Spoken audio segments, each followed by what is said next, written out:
Joining us on the Go-Getter Cruise was Maryann Penn. Maryann shared her vast knowledge of all things awesome with Avon. She knows how to build an incredibly profitable and rewarding Avon business.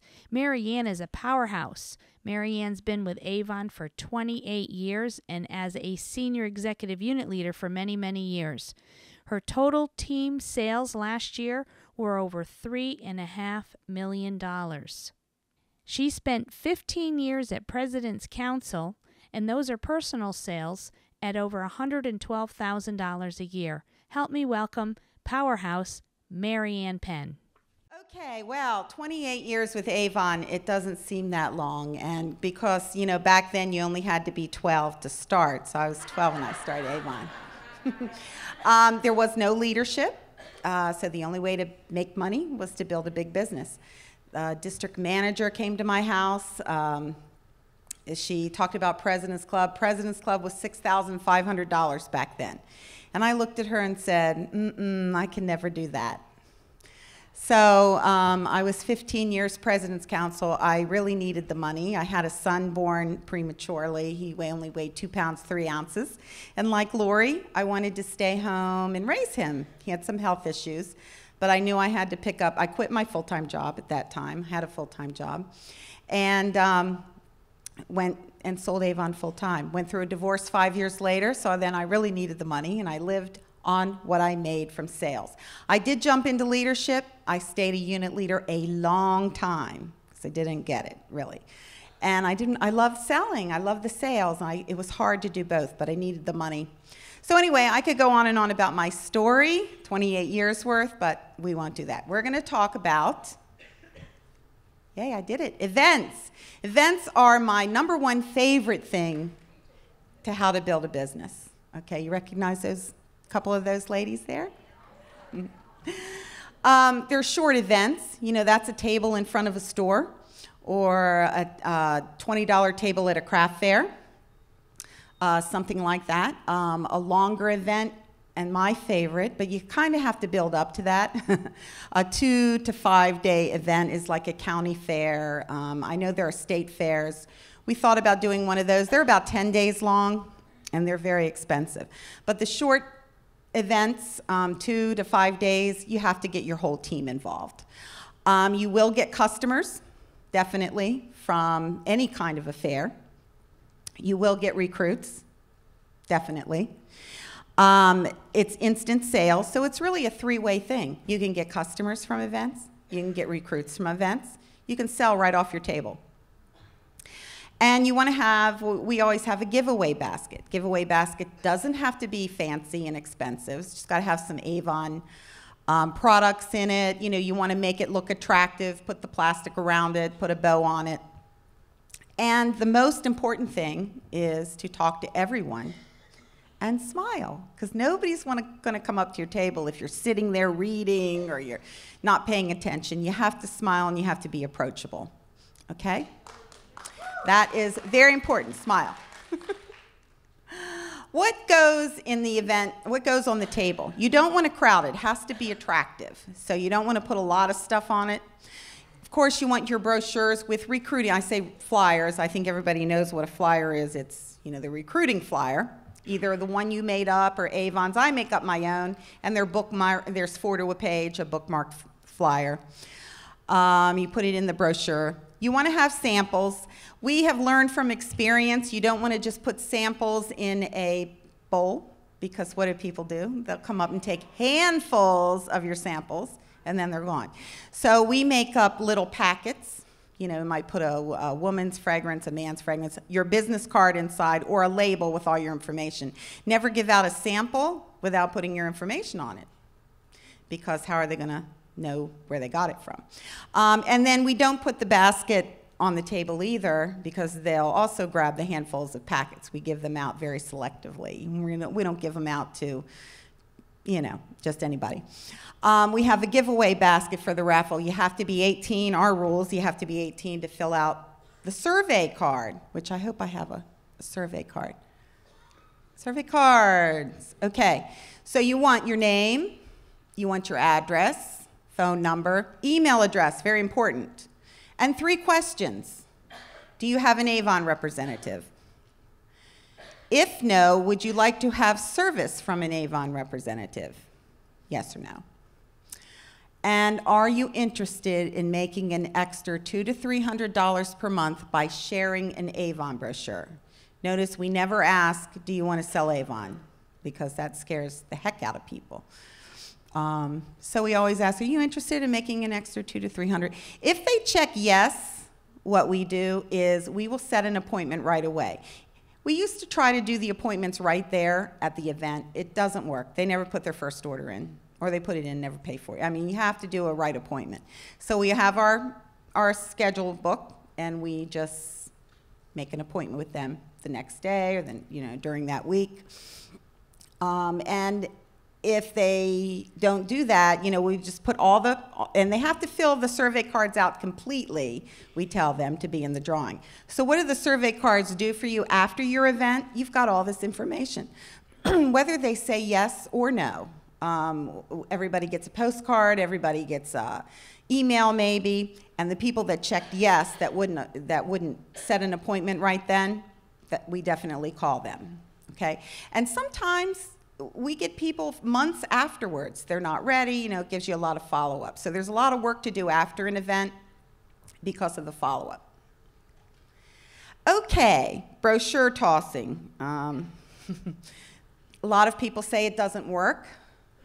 It works for me where I live, and it works for my downline. What goes in to the packet? Okay, you have a what's new bag, clear literature bag they're called now. You're going to put a brochure, a recruiting sample. That's it. And your information on the back of the book, and of course your information's on the flyer. No expiration date, because you want them to call you. If you put an expiration date on the books for recruiting, after that date, somebody might think they can't call you. And we go to neighborhoods and throw them in driveways, or we'll do a townhouse section and walk, toss them up on the stoops. Okay? The most important thing about brochure tossing is you have to make a commitment to keep doing it. You have to do it whether it's every week you want to do it, once a campaign, 100 extra books a campaign, and you make a commitment to yourself to do it for 6 months, every week, every 2 weeks. Because some weeks you're not going to get any calls. Other weeks you're going to get 4 or 5 calls. But you will gradually, that's how I built my sales business. That's how I got many of my leadership representatives. Molly Stone Bibb, who knows her? Yeah, I know. She was my customer for 15 years before I could convince her she'd be good at this business. And she got a brochure in her driveway. Now, after they become your customers, you're not going to keep throwing brochures in their driveway. You're going to walk it up to their door, or you're going to, give them good service. But brochure tossing, you're going to reach a lot of people, so you'll see who your customers are. It also Carolyn Barnett, who's in my downline. She's advanced unit leader. She got a brochure in her driveway, too.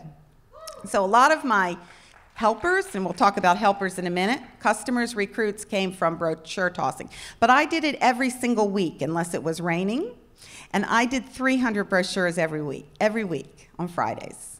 I would go out with, first of all, I went out with my district manager every Friday until I built up a team, and then I started going with my team. Okay? Yes? Well, you don't want to do it on trash day. Find out when trash day is, because they might just toss in the trash. But no, it doesn't matter. Don't do it in the rain, even though you have them in bags, because they get all wet and people will throw them away. They probably won't even know what they are. They'll just throw them away. So do it on a nice day. Reschedule if it rains. Okay. Helpers. We're back to sales for a minute. How to find them and how to pay them. Okay. A helper is somebody, and when I was counsel, I'm not counsel anymore. I was counsel for 15 years. I had probably 12 to 15 helpers. A lot of them I got from tossing a brochure in their driveway. Council sales are $112,000 in a year. $112,000 in a year. So helpers is maybe a customer that works in an office that works with a lot of ladies. You can ask her to send, take a few books into work and get you orders. A helper can be somebody that loves Avon and can't afford to buy it, or a lot of it. Ask them to share the brochure with their family and their friends and that kind of thing. They bring you the orders. Let's say, just for an example, they bring you $100 in orders. You want to give them back a percentage, not money, but you want to, what I call Avon dollars, and I'll show you that. I think we have a slide with that. You're going to give them back, I give them back 15%, you can give them back 10%, 5%, whatever you want. And they can turn, so on $100, not including their order, they're going to get an Avon dollars for $10, okay, 10%. They can turn around at that point and pay you with their Avon dollars for their Avon order. So if their Avon order comes to $30, they owe you $20 and that little slip. That slip is a tax deduction, by the way. Okay, so that's how helpers work. I mean, some of my helpers would sell so much, they'd get all their orders for free. They'd get lots of Avon dollars. Let me see if we have that. Do we have that? Yes. Yeah, I'm going to show you if I can. There it is. Okay, presented to. And you don't keep track. That's the best thing about this. You don't have to keep track of Avon dollars. And I put that right on there. It's your responsibility to present the certificate at time of payment for order. They can't use it to pay for their customers' orders, the girls at work. They have to use it to pay for their own order. That way you're not giving up a lot of your profit, right? And then you can write in the amount. So that's what they get. You can make copies on green paper so it looks like money. Okay. What events and brochure tossing can do for you? Look at that success ladder. I love that. I won't, I can't, I don't know how, I wish I could. What is it? I think I might, I think I can, I will. I did. That's great. Okay, what events and brochure tossing can do for you? It gets your name out there. You're reaching a lot of people. You're reaching lots of people. At a big event, you're going to reach hundreds and hundreds of people. We do county fairs, and we go through a lot of books. Tossing. Sometimes I'll get a call from somebody, and they live in a really weird place, and I'm thinking, gosh, where did they get my brochure? But they probably got it in their driveway and picked it up and got on the subway to go to work. I live near Washington, D.C. in Baltimore, so I live in a lot of people. And maybe left it on the commuter train, or left it on a bus, and somebody else picked it up. So you never know where your books are going to end up. So it's pretty cool. It will get you customers and recruits. It will bring you helpers for your business. And it will help promote you to higher levels of leadership and sales. It has to. But the most important thing is consistency. You have to make a commitment and do it on a regular basis, the brochure, tossing, and the events. There was a time when I did an event every single weekend between September and December, because church bazaars, craft fairs, flea markets, and then our county fairs are usually in September. And one year I know Ray Penn, my husband, who's not with us anymore, but we did 4 of them in a row one year, and that was a big mistake. We did 4 of them in a row. And they were 3 to 5 days long every weekend. So we only had like a little bit of a break. And man, that was a lot of brochures. But you know what? It really benefited us a lot. The next year we didn't do that. We passed couple of them on to our downline, and so now we still do 2. I still do 2 with my downline, with Molly and Carolyn, and we make up a schedule and see who's going to work when. It's also a great way to train your downline. If you have new people, schedule some time in for them at your event and show them how to talk to people, show them how to smile at people and be approachable. Okay? And it just, I'm sorry? Yeah. No. Yeah, we're going to do question in just a minute. I'm almost done, and then I'll answer that. But the answer is no, but we can go more into it. It's all up to you, it really is. It's up to you. If you treat your business, what is that? Oh, okay. Uh-oh. There it goes. I think that's the last slide anyway.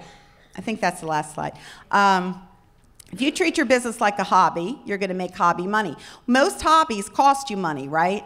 So representative calls me and says, I'm not making any money at this. It's costing me money to have an Avon business. Well, it's her hobby. That's why. If you treat it as a real business every day and you're consistent, you're going to make real money. You're going to make real money. My highest check, and I love the check every 2 weeks. Oh, my gosh. It's funny. You know, I think, Barb, you said it one time. You have to be willing to spend a few years doing what most people won't do in order to spend the rest of your life doing what most people can't do, right? I love that. That was Barb said that. That was so profound. But anyway, that's it. So now we're going to take questions. I think that's it. Yep, that's it. Oh, my highest check. My highest check was $5,800. $5,800. GoGetterCruise.com. Make sure you subscribe so you don't miss a thing.